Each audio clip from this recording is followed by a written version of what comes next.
Good afternoon. Did you treat everyone to ice cream? No, it's too expensive. What's this week been like since Sunday for you? You know, it's been a little crazy. Things are starting to settle down now, obviously, but it's exciting. You know, it's a great honor, obviously, and today's a great day. You know, visiting with players and sort of wrapping up the season with them. But yeah, it's exciting times right now. So you see the smiles around the entire city. I mean, people can't wipe the smiles off their faces. Even on y'all's faces. Even on our faces. How does it feel to be the guys that did that? You know, again, it's a little surreal. I don't think it's fully sunk in yet. You know, tomorrow will be. It'll probably hit everybody tomorrow. You know, seeing the excitement. My wife and I were at dinner last night, and just the people keep coming up and just you know, congratulations, and just listening to the stories of people and their families and how they've wanted and waited for this for so many years, and you know, for us to be responsible, you know, for that joy in their lives. I mean, that's part of what we do this for, you know, and that's exciting. Where'd you go eat? Where'd you go eat? Oh, whoa, hold on. Where'd you go eat? Barone's in Bar House there. The Philly special, there's been speculation that Nick ran it in high school, the Patriots ran it years ago. You guys made it up. Like, can you just tell us finally where that play came from? I mean, it came from the Chicago Bears, 2016. Mike Groh had it, not Mike Groh, but Alshon and the Bears ran it inside the 5-yard line, and that's where we got it from. So who named it? The Philly special? We kind of just all collaborated on that one offensively, because if not, it was going to get real wordy. So we just said, you know what, let's call it apples. No, you know, let's call it orange. No, Philly special. So that's what we tagged it. Nick says that the Philly special really shows off the relationship between the two of you and the decision to go for it. How do you feel like that, or what do you feel like it shows about the relationship that you have with Nick? I just think it shows the trust that we have as quarterbacks, and the trust that they have in me to call that play, obviously, and the guys to execute it. And you know, it was the right time, obviously, at the right moment, and obviously it'll be a pretty famous play, I think, now talked about for a long time. As far as the offseason, what sense do you have of Carson's timetable and if training camp's realistic? Yeah, you know, talking about specific injury, I don't want to get into a ton of that. These guys are rehabbing right now. That's still a long way off. Still got to get through, you know, a lot of things this spring. But you know, they're all doing well, and we'll continue to just monitor their progress. There's a similarity and difference between winning the Super Bowl as a player for you and a coach? Well, I think it's obviously probably a little more special for me now as a coach. I just think because you're responsible for a lot of different the people, you know, the players, the coaches, the organization. A lot of responsibility there, and just honored, you know, to represent this not only the Philadelphia Eagles, the organization, you know, Mr. Lurie, but the city of Philadelphia. It's pretty special to do it as a coach. Just to clarify, so were you thinking about that play before Nick came over and said it, or was it Nick that said it and then that made you think of this? That was a play that was in our +5 red zone area, and it was a play that you know, we had discussed even the night before, and you know, you just never know when that play is going to be called. And there was a lot of conversation. I had just called the timeout, you know, on the play before, so we had some time to think about it and talk about it and suggest different things. There was a lot of suggestion. Nick had some suggestions as well when he came over to the sideline area, and then he and I ultimately agreed on Philly special. For a team that has no 1,000-yard rushing or receiver or a 10-sack guy, and then the guys talking about how close-knit and unified, do you have an appreciation for how hard that is in the NFL to do these days in the salary cap era and put a team like this together? I do appreciate that. That's exactly what I told the football team this morning. Just a lot of unselfish players. You know, guys could complain about not having enough targets, you know, as a receiver. Guys could complain. I mean, I've told you guys this before. I mean, I've got 2 starting running backs that are sharing time, and neither one of them have complained, you know, on offense. So it just shows the character of the guys, the unselfishness, the willingness to just get the job done, you know, to win. And now they sit here today sort of, you know, reaping those rewards, and that's what it's all about. Is that a formula that you can try to recreate going forward, or is that just always going to make this team a little bit more unique? And well, it's going to be unique to this football team. You know, I can't tell you what 2018 is the team is going to look like, as you know, free agency is a big part of that in the draft, and you know, people come and go. So 2018 will be a lot different, but you know, I think the messaging can be very consistent and stay along those same lines. What's your message to these guys as they move? We've all seen teams win Super Bowls, and then, you know, they hit the banquet circuit and they celebrate, and that kind of goes into March, and then, you know, then you have mini camps coming up. What's the message as far as how long to celebrate and when to start kind of thinking about next year? Well,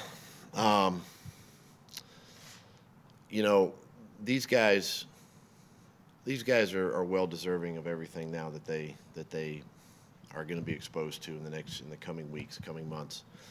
And there's a side of success that's not the glamorous side, and it's the side that you know, who's gonna hold out in OTAs, who's going to want the next big contract, who's gonna, you know, miss this or that for an endorsement deal, you know, an autograph signing. It's not the not so glamorous side of success, and that was a little bit of the messaging this morning to the guys. And you know, I told him, I said, you know, if you want, get used to this. This is the new norm in Philadelphia, playing and hopefully playing into February every year. It's the new norm, so get used to it. Short off seasons, and let's do that, you know. And the guys that want to be a part of that, you know, we'll do that. They'll want to be here, and I think everybody does want to be here. But as you know, the nature of the business is you can't keep everybody.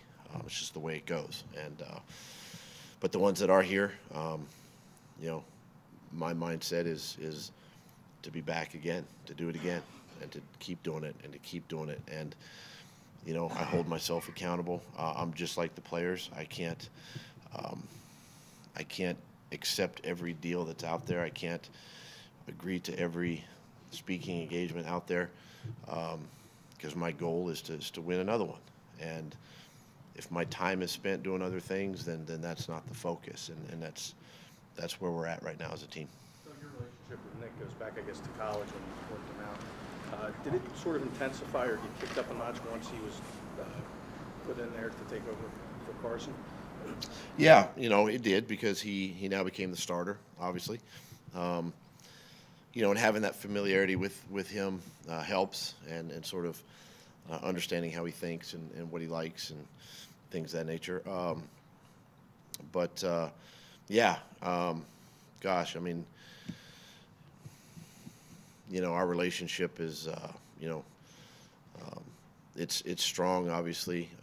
You know, we probably didn't have that same communication that Carson and I had. I mean, Carson was constantly, you know, talking with me about the game plan and stuff, and Nick is more just, you know, call the play and let me execute the play type of a guy.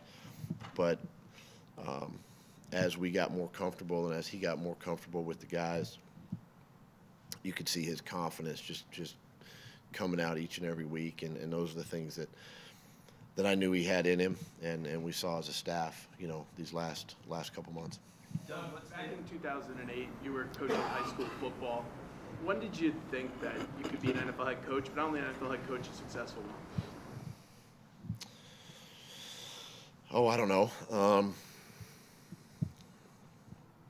wasn't thinking much back then about, you know, being an NFL head coach, but obviously given the opportunity to get back in the NFL and start where I did, and then you never know what's going to happen. You know, I always felt like I could be a good coordinator in this league, and whether I was calling plays or not, but just listen, my whole mentality, the reason I get into this business is to just to win, just to win. I don't care who gets the credit. I want to help a team, succeed and be successful on and off the football field, and that's what I did in high school, and that's what I hope I'm doing here, and just stay humble, stay grounded, be me, don't change, work hard, and I think good things will happen. Doug, what's been your most... The NFL came out and they had the mic'd up version, and so he got another layer of depth into the game. You're this mild-mannered guy, but you were out Belichicking Belichick at that game, just gutsy calls, going for it, demoralizing the defense, at every turn. Where did that come from? That this aggressiveness, just to step on their throats. I think that's who I am. That's my alter ego. That's my my evil twin, I guess. I don't know. I mean, whatever it is. I learned that probably from my dad a little bit. His aggressiveness is with us as kids growing up. But I've always been sort of under the mindset to, I want every play to score a touchdown. Every play. I want every defense to lose 5 yards. I mean, that's just how I approach the game. And I might come off as this soft-spoken to you guys, whatever, but inside, I want to win the game. And not at an all costs type of an expense, but pretty close. Pretty close. And listen, when you're playing the Patriots, you're playing Bill Belichick, a Tom Brady. If you're not being aggressive in those games, you're going to lose those games. It's been proven time and time again. You're just going to lose those games. And I had my mind made up after the Minnesota game, and I knew we were playing the Patriots, that I was going to have to maintain that aggressiveness in this football game. The pressure of the game was not going to change who I am. And that's how I communicated that to our team, and that's how they responded Sunday. Doug, what's been the... We see you and Nick talking over the play of the Philly special, and he calls it Philly, and then you hesitate for a couple seconds before you say, yeah, go ahead, do it. Curious what was going through your mind in those 2 or 3 seconds while you thought it over. I just had to process the whole situation. It's 4th and goal. We're in the Super Bowl. We're on the 1-yard line, right before halftime.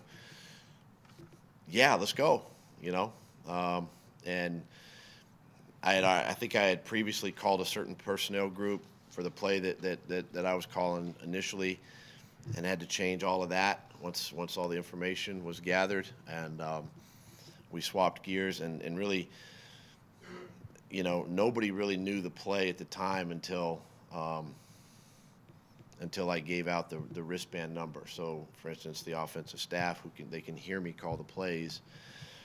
I just called out the wristband number, and then you hear it's Philly special, and everybody got a little fired up about that. What number is it? Yeah, I'd have to look. I think it was like Does the fact that it's Philly, did that confuse you at all for a second? He called it It's on Philly, not Philly special. Did it take a second? We knew exactly what we were talking about. Listen, Philly, dilly, Philly special. It was all the same to us. Make it feel better that Tom missed the ball that was thrown at him. Well, I mean, when that happened, that was obviously before our play, and it just kind of went, wow, that's kind of the same thought, process anyway. Just glad that we were able to execute ours. It sounds like Jason Peters still wants to play. You said he still has years left ahead of him. Are you going into the offseason thinking he's your left tackle? Listen, this guy's he's a Pro Bowl left tackle, and guys like that, in my opinion, my humble opinion, they can go out when they want to go out. I respect him and what he's done and how he's working right now through injury, and if you had to hold a gun to my head, I'd say yeah, he's my starting left tackle. Doug, what's been the most special moment for you personally from when the game ended until now? I think just, again, the stories that I hear in the community that I've heard the last couple of days, and then just to see see the team again today. This is the first time we've been together really since the game, and just the joy and the excitement, and just knowing that kind of what we've been through, you know, this year is a pretty special thing. And like I told them, you know, this team is inked in NFL history, Philadelphia Eagles history, forever. That'll never be the same again. You know, it'll change as of, you know, probably after the parade tomorrow. Everything, dynamics change, and so just having that moment today with the guys and just kind of revisiting is a pretty special thing. Okay. Thank you. All right, guys. Thank you. Thanks.